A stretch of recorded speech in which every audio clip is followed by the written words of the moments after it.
Hey everybody, final thoughts time for Clank Legacy Acquisitions Incorporated, and I mean final thoughts. Oh my gosh, I have played this game a dozen times now, so that I can make it all the way through the story campaign and then play a little bit more to get an idea of what the game is like post-campaign, because unlike some legacy games, this is designed from the ground up that after you finish the big storyline you're going to go through, you've got a customized version of the game. Custom cards, custom board, custom characters, all customized all the time that will be unique to you and your friends that you can continue to enjoy and to mix and match with other Clank elements. The cards and boards from the original game or any of the expansions. This is completely cross-compatible with all other Clank stuff once you make it through the campaign. So that's good news for folks who are looking for more Clank in their lives because, oh my gosh, this is the clankiest Clank that ever clanked.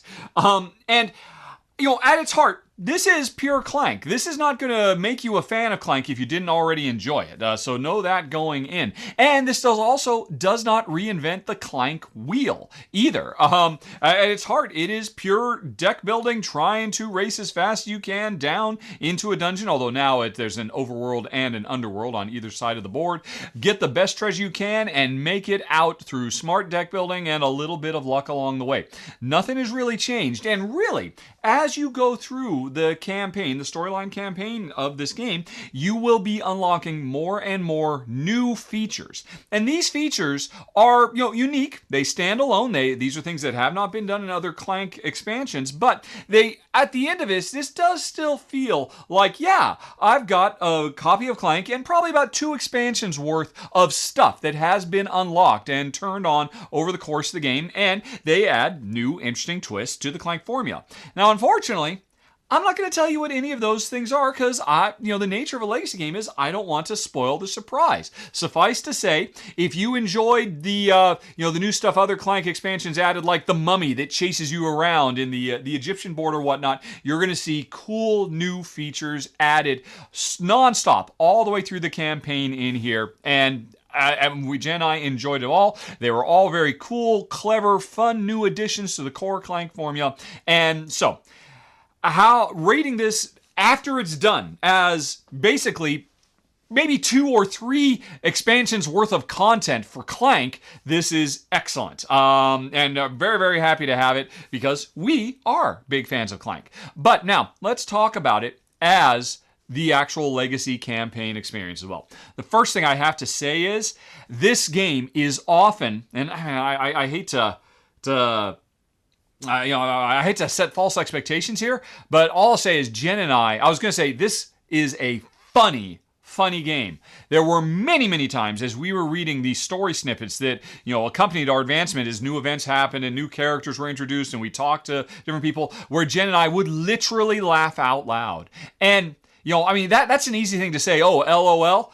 Generally, games that try to be funny, maybe they're cute or witty or sly or charming, but very, very rarely do we ever find ourselves literally laughing out loud at a game that tries to make us laugh, and this does several times. Maybe it's just the style of humor that's woven throughout here, but it really tickled Jen's and my funny bone, and so it was always something to be looked forward to the next event, just because we knew we were going to be very, very entertained. And that's a huge accomplishment, because again, I've played a lot of games that try to make us laugh, and we kind of smile and we say, oh, well, that's clever. But rarely do we literally laugh out loud, and this one has done. Although, I know I've seen some people worry that, because we're bringing in the penny arcade humor sensibilities into Clank, does that kind of change the feel? I don't think this does at all. Everything that happens in here could fit very easily with the Clanks that have come before. It's all a nice consistency, because Clank has always had cute, funny little flavor text at the bottom of the cards. But that's an example. I don't think I've ever laughed out loud at any of the flavor text on any of the cards. This did make me laugh out loud as we had interactions with the various and sundry funny characters that inhabit this fantasy world. So that's a huge, huge feather in this game's cap. It's something that very, very few games achieve, and that's really awesome. So, that's probably the highest praise I can say. This is really good, solid, fun Clank gameplay with a bunch of new features that will literally, if you have Jen's and my sense of humor, make you laugh out loud from time to time. That's awesome. Now, I will say we had a couple of problems with it, a few bumps along the road as well. Specifically, there's two things. Clank, the core of it, as I said earlier, it's kind of a race. Get in, get the loot, get out faster than everybody else. Because if you're the last person in the dungeon, you might die in that dungeon. That kind of goes the way of the dodo in Clank Legacy, because in a given session, whatever chapter you're in, almost without fail, you are going to have a few different events, the players will trigger, one player or another will trigger, that will definitely slow the game down. We're like, oh, okay, we read this, well, that was a cute chuckle, we read whatever it is, and oh, we have to turn this feature on now. That's going to take 5 or 6 minutes of putting stickers on stuff, making decisions and whatnot. And these events are cool and awesome, and generally, something we look forward to seeing as more and more stuff gets unlocked. But the tricky thing is, Pandemic Legacy kind of established, I think, a blueprint where the big ticket items, the really big game changers, happen between sessions. Clank Legacy does a little bit of that, but a lot of the big stuff happens in the middle of a session. Could happen in the middle of a player's turn. Oh, okay, I've got these cards I'm going to play, and I take a step, and boom! A huge game-changing event happens. And, okay, we're going to spend the next 5 minutes dealing with the consequences of this thing, this character that's introduced, this new element we have to deal with. And after that, 5 minutes are up. Okay, where was I? Have I actually moved yet? Have I played this card? Do I still have any money? Did I take the Clank? And it's really odd that it can kind of make the natural, very smooth, very elegant, very quick and snappy flow of Clank really kind of slow down. And I was really surprised by that. Now, this did not ruin our appreciation of the game, but I did often find myself thinking, boy, you know what? It might have been better if this particular event happened at the end of this adventure, not in the middle of this adventure, because I was in the middle of doing some other stuff here. And this is really kind of throwing a monkey in the wrench of everything, and now we have to slow down.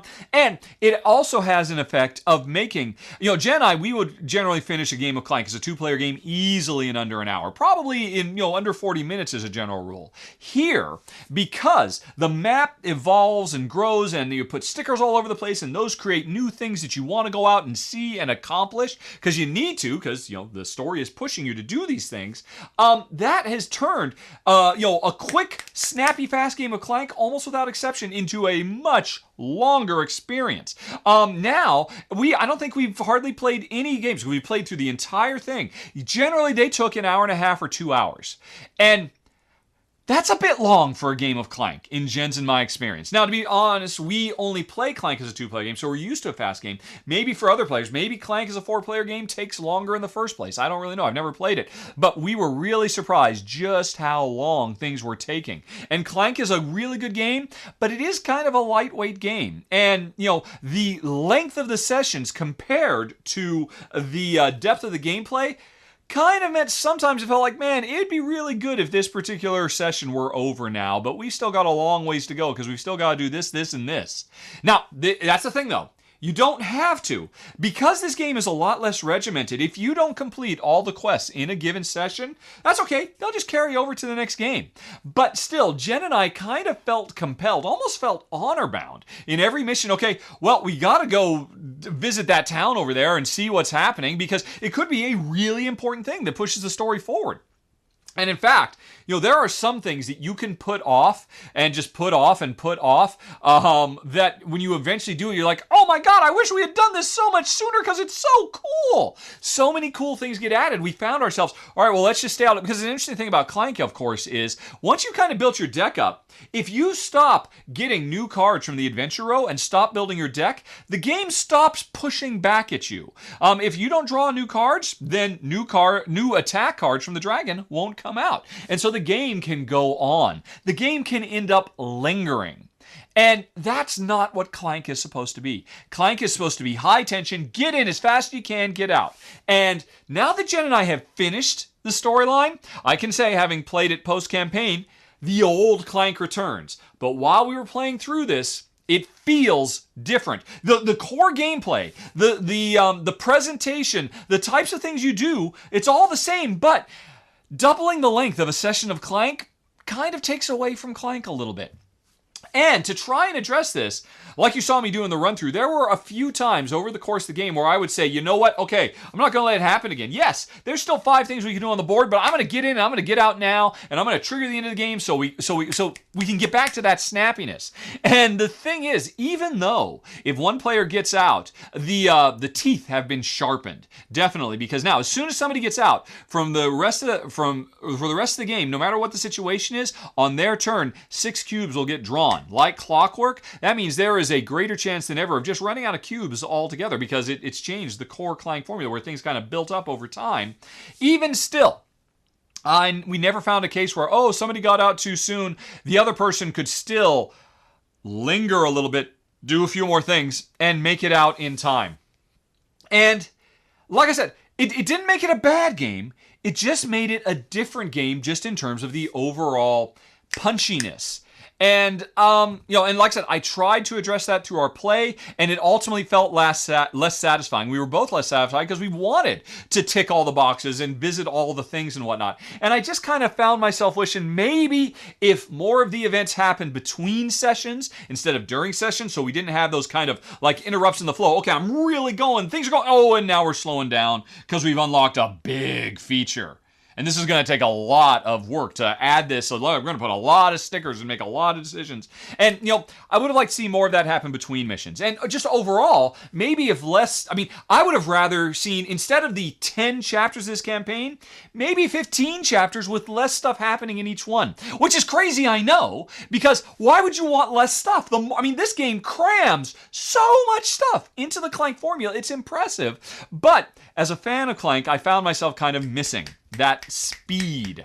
But that's not to say we didn't. We enjoyed it all the way through.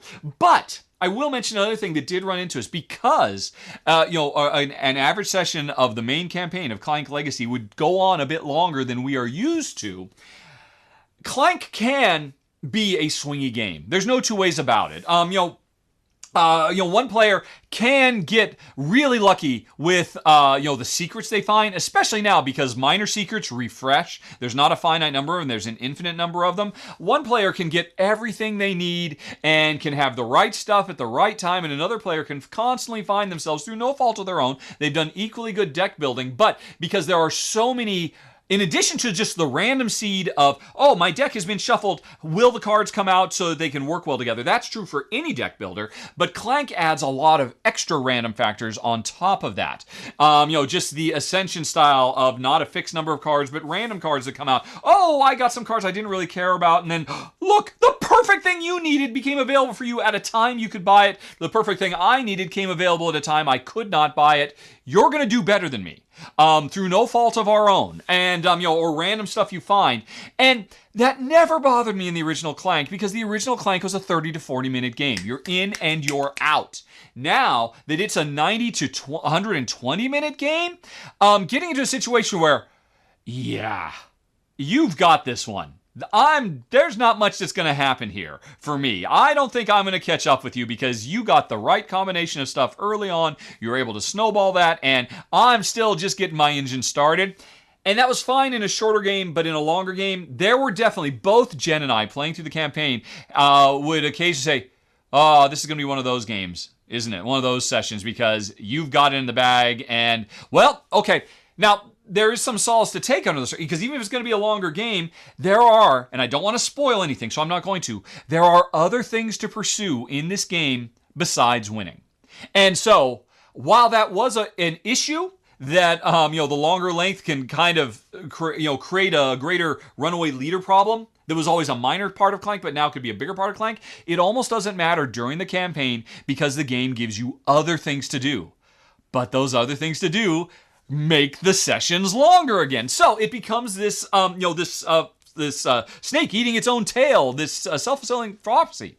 And like I said, we are ecstatic, over the moon. We played all the way through the game. I just mentioned this because if you're a fan of Clank and you have a certain expectation of what Clank is, especially at lower player counts, you will have to adjust your expectations. Another thing I would suggest too, Jen and I, we binged this thing, playing one or two games a day, so I could get through it as quickly as possible, so I could do final thoughts, so I could move on to the next game, because that's kind of my nature. I got a lot of other games in the queue to film, and I can't just play this 2 or 3 times like a normal game and do my final thoughts. I had to see everything, and I would suggest, or I would suppose, that we probably would have had less issues with what I'm talking about. That almost kind of got a little bit fatiguing, these issues I'm talking about, because we were binging it.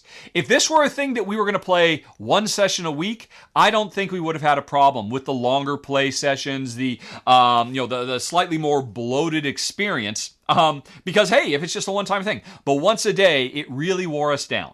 So like I said, this was kind of unique to our situation. If you do end up picking it up, I would suggest do not try to Netflix this thing. Just because it gives you the whole campaign right up, let it linger. Let it breathe. Take your time and enjoy it, and I think you'll have a better time. So that's something to bear in mind. Anything else? So yeah, the other thing I wanted to mention, this could be because I have a prototype. This is not a final production copy. And in fact, this came with a letter saying, hey, bear some things in mind, like our version. It doesn't mark the fact that mercenaries are companions. There's a few issues like that. One of the issues it talked about was how there's a single sticker that literally crosses a fold, and we had to use a blade to slice it so the board could fold. And we knew that. And it's like, okay, that's fine. It's a prototype. I'm sure all that stuff will be fixed.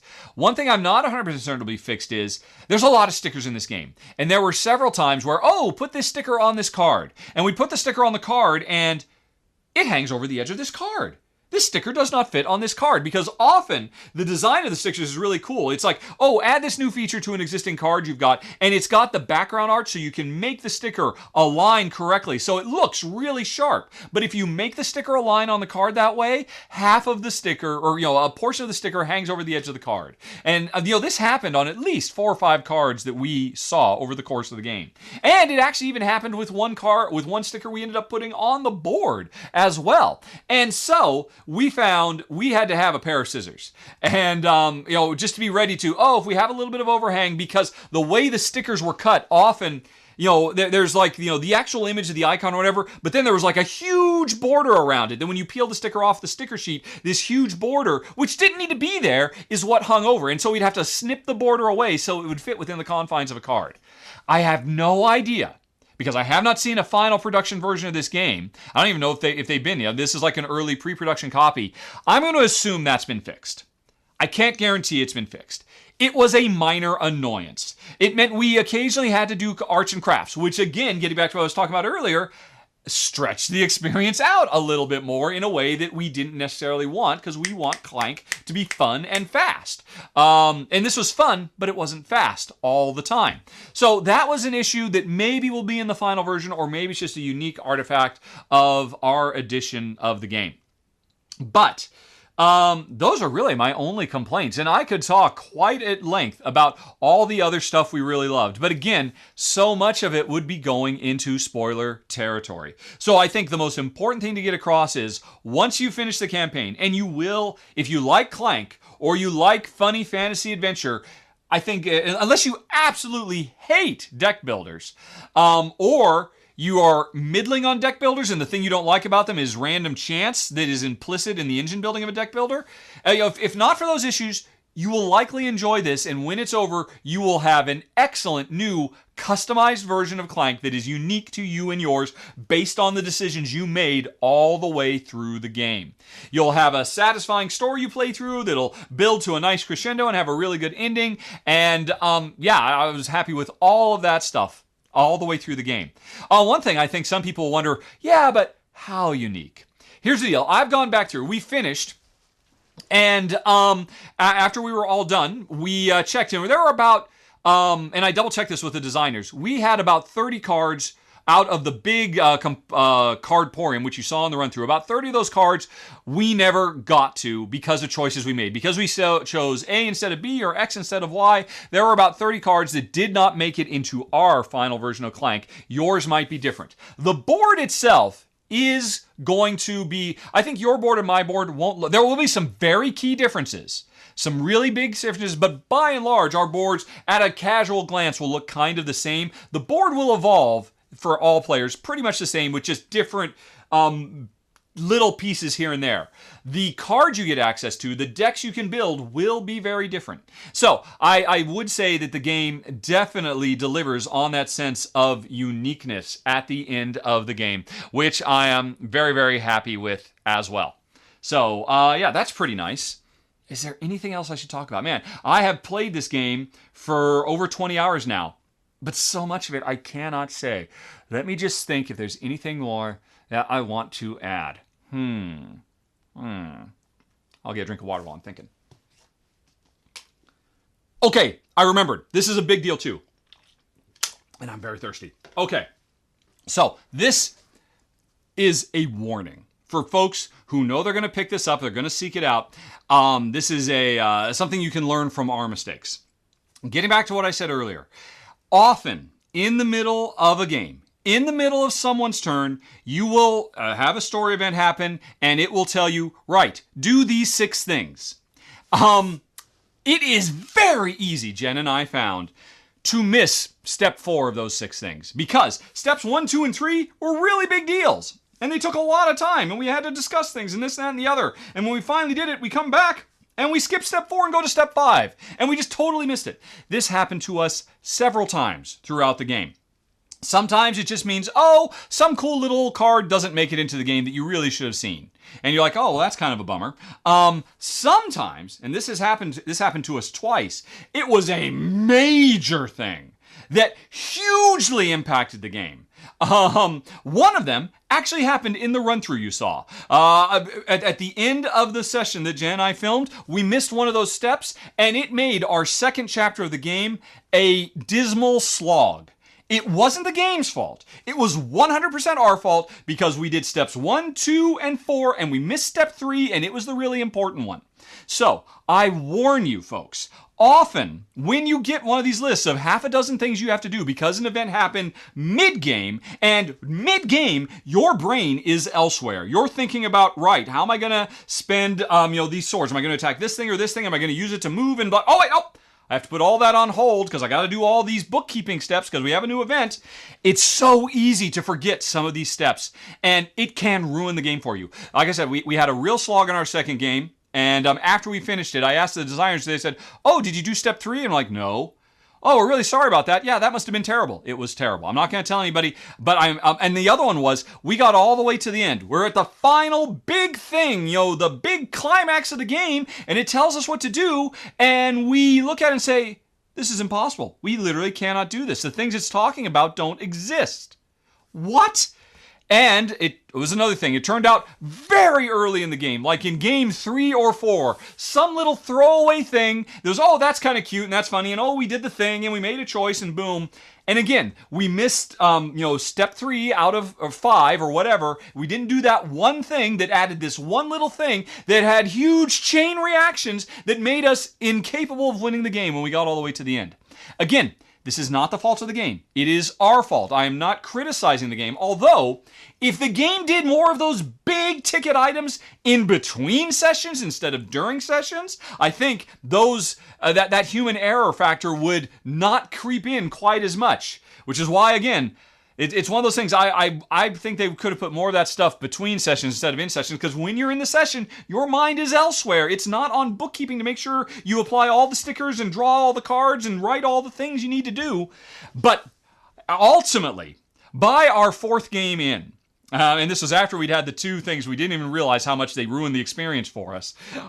We got to the point where we literally had to get out a post-it note. And, okay, it tells us to read article 57. Okay, read 57. We would put item 50, the post-it note on item 57. We would use it to go line by line so that we couldn't accidentally skip stuff. And then, after we were done and we moved on with the game, for my next couple of turns, I would still go back and just double, triple check. Because, and unfortunately, we missed that in-game one because it was before we got really good. But all I'm saying is, folks, make sure some system or other, literally, I mean, there's no reason not to. Every time you complete one of those, take a pin and cross out in the book of stories, right, okay, we did this. Then cross it out. We did this so that if you realize, oh crap, something's wrong.